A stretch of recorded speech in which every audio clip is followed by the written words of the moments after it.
All right, today I'm just going to explain to you how to set your Google Doc up in MLA format because that is what most schools require.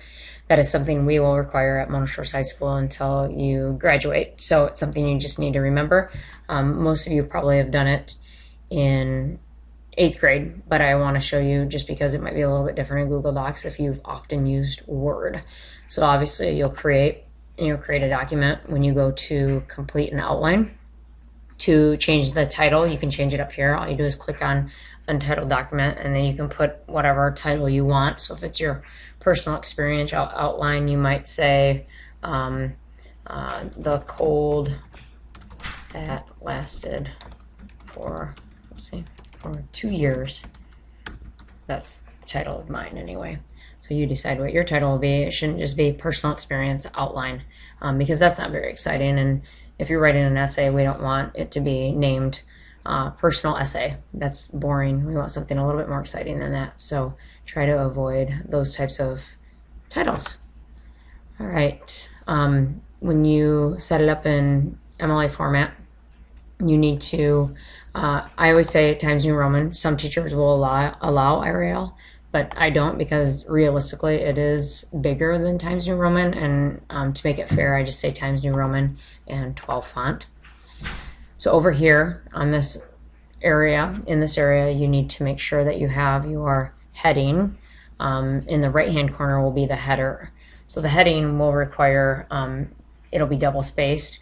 With all essays, you'll double space, but with outlines, I just have you double space the heading because I want to save paper, and I don't think it's necessary that your whole outline is double spaced. It just takes up a lot of paper because of all the indenting.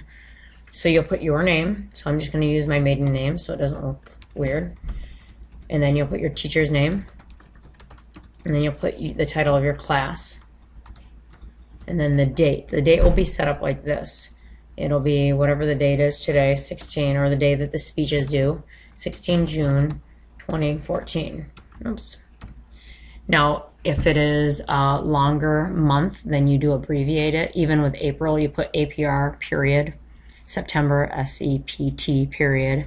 Normally, you would abbreviate the month if it is a longer month. Obviously, with May and June and July, that would not happen.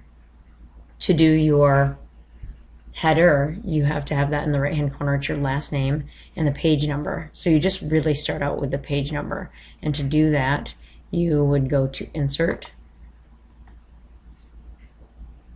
and you click on Page Number, Top of Page, and there it is. So you have to move that over, and then you type your last name.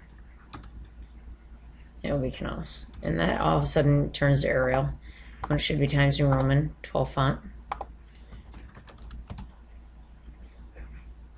So what happens there is that when you put that, you insert the page number, it changes each page from page 1 to 2 to 3.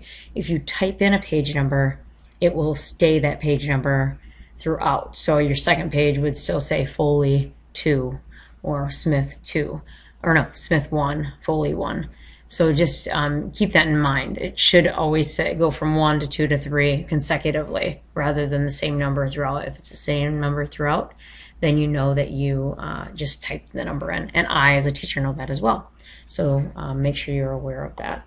The next thing you'll do, the last thing you'll do to set this up in MLA is type your title. Again, if it's my personal experience, I'll put the cold that lasted for 2 years. And then you'll put yours. And you'll double space that. The rest of it, once you start your outlining, will all be single spaced. So that is how you set it up in MLA format.